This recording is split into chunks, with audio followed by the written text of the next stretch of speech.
As of now, People's Conference is... We will decide about it.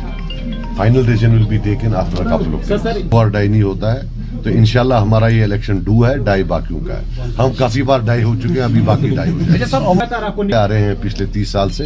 वो दिल्ली जाएं तो वहां बोलते हैं अलबर, यहाँ बोलते हैं बीजेपी। वो पहले मन बनाने में हूँ क्या, मैं खुद अब कंफ्यूज हो गया। उनको बोलो वो मन बना दे। सियासी तो इस वक्त यार मुझे आप मेरा पूछो ना, वो बेचारे का क्या पूछो रहे आप मुझे मेरा पूछो, उसका क्यों पूछ रहे हो? उसकी वो बेचारा लीव हिम अलोन, आप मेरा पूछो मुझे। देखिए मेरी बात सुनिए, ये एक सिंपल सी बात है। स्टेट चली गई, 370 चला गया, 35 से चला गया। आज हम यूनियन टेरिटरी है और 5 साल से इलेक्शन नहीं हुई। जब हम जवाब ढूंढेंगे, मेरे को भी जवाब देना पड़ेगा। लेकिन मैंने सिर्फ 2.5 साल, एक पशुपालन मंत्री था मैं 2.5 साल। जिन लोगों ने 20, 30, 40 साल हुकूमत की है, जवाब तो ज्यादा उनसे मांगा जाएगा। सो ये मैं हमें कोई जाती जिद नहीं है नेशनल कॉन्फ्रेंस का, लेकिन जिस हालत में हम हैं, नेशनल कॉन्फ्रेंस नहीं कह सकती कि मेरा इसमें कोई रोल नहीं। उनका बाज़ाब्ता रोल है, क्योंकि 31 साल लगभग 50% के टाइम जो है हुकूमत उनके पास थी। इसलिए हम उनसे उनको तनकीद नहीं करते, उनसे सवाल पूछते हैं और हम ये उम्मीद रखते हैं कि वो सवालों का वो जवाब देंगे। सर पीछे जो इलेक्शंस हुई उनमें बड़े वादे किए जाते थे, जैसे सेल्फ रूल ऑटोनॉमी या बाकी चीजें। इस इलेक्शन में ऐसी कोई बड़ी बात नहीं कही जा रही है। तो जब अगर डेवलपमेंट होता है आपकी economic packages, as I said, मेरा ख्वाब है जो जम्मू कश्मीर के लिए, I see it in the long term as horticulture based, कि इसमें horticulture, some sort of agriculture, biotechnology, which means aromatic plants, medicinal plants, ये बहुत बड़ी इंडस्ट्री जिसमें thousands of crores का टर्नओवर हो सकता है। और दूसरा टूरिज्म। मेरा main focus our as a party is to get as much funds as possible for development of these 2 sectors. फिर दूसरा है डिग्निटी। डिग्निटी ये हम समझते हैं कि जो जम्मू कश्मीर का बच्चा है उसको आप उसी कानून से तोलिए जो गुजरात के बच्चा, कर्नाटका का बच्चा, दिल्ली का बच्चा हो।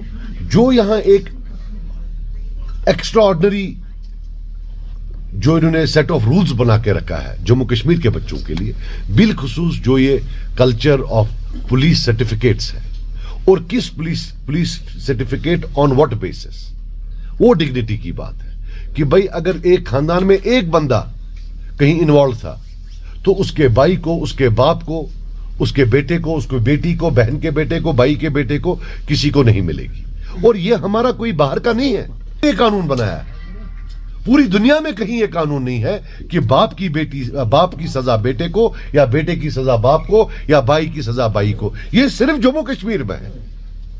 जवाब हम चाहते हैं कि आज जो नौजवान है, आपको नहीं पता, मुझे नहीं लगता आपको प्रॉब्लम है या नहीं, लेकिन हमारे पास सैकड़ों प्रॉब्लम रोज आती है, डजन्स ऑफ देम, जहां बच्चे को नौकरी मिलती है लेकिन उसको पुलिस सर्टिफिकेट नहीं मिलती है।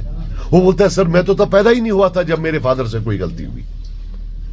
Is anybody talking about it? ये इशू नहीं है क्या? Emotions do what it takes to ensure that we have the same set of laws as in any other state in India. You cannot have special coercive laws just for the youths of J&K. That I promise you. Sir कल उमर साहब को अल्लाह ताला ने माफ किया है, उसको certificate है, वो कुछ भी कर सकता है, वो कुछ भी कर सकता है, वो जन्नत की सर्टिफिकेट दे सकता है, सफाई की, वो कुछ भी कर सकता है, उसका आप छोड़ दो। देखो मैं नहीं बोलना चाहता, वो मेरा हरीफ है, लेकिन फिर ये बोलते हैं कि भाई ये गाली गलौज करता है, वो टरबाज है, वो बहुत टर मारता है। अब ये मुझे आप बताओ, वाजपेयी साहब और मोदी साहब में क्या फर्क है? वाजपेयी साहब ने इंटरनल ऑटोनॉमी का रेजोल्यूशन रिजेक्ट नहीं किया। वाजपेयी साहब ने पार्लियामेंट में नहीं बोला अगर हमारे पास बहुमत होता तो हम 370 को हटा देते। उनके टाइम में क्या कई बड़े कांड नहीं हुए, उन्हें कोई एक्शन लिया क्या? कौन सा फर्क है? मींस कि उमर साहब का जो मसला है बीजेपी के साथ, ये आइडियोलॉजिकल नहीं है, ये पर्सनल है। उनका प्रॉब्लम हिंदुत्व से नहीं है, उनका प्रॉब्लम यह है कि उनको मोदी जी शायद घास नहीं डालते हैं, वाजपेयी साहब घास डालते थे। कल कोई और आएगा, वो घास डालेगा, उधर चले जाएंगे। इसमें क्या है? 370 रहा हूं कि अगर वो ला सकते हैं, सिर्फ लोगों को बोले कि कैसे लाएं। एक जो है आईनी रोड मैप दे कि वो कैसे लाएंगे, क्योंकि देना पार्लियामेंट ने है, देना पार्लियामेंट ने। तो मुझे याद है आज से 2 साल पहले, 1.5 साल पहले, मुझे एक वर्कर आया बोला सर हमने सुना है नेशनल कॉन्फ्रेंस वाले बोलते हैं कि आजाद साहब को आएंगी, ये इस्तेमाल की जाएंगी असेंबली में एक रेजोल्यूशन पास करने के लिए जो सुप्रीम कोर्ट भेजा जाएगा, क्योंकि तब खबर थी कि असेंबली इलेक्शन होगा। तो ये झूठ उन्होंने डाल दिया कि जी रेजोल्यूशन पास होगा वो असेंबली जाएगा। फिर सुप्रीम कोर्ट ने फैसला भी सुना दिया। उनको अगर लगता है कि देखो, क्योंकि इनके 3 MP वहां होते हुए 370 लिया, वो कुछ न कर पाए। अब अगर इनका कोई MP गया, अगर गया, वो कैसे वापस लाएगा, वो इनको लोगों को समझाना चाहिए। झूठ नहीं चलेगा, कितना झूठ बोलेंगे।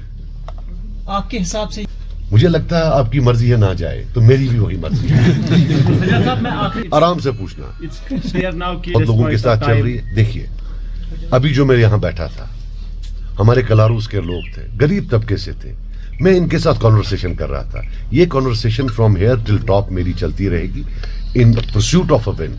हम तो किसी के पास भी जाएंगे और उसको बोलेंगे। सो ये वो कम्युनिकेशन तो होती रहती है, लेकिन किससे वो मैं इस वक्त बयान नहीं कर सकता।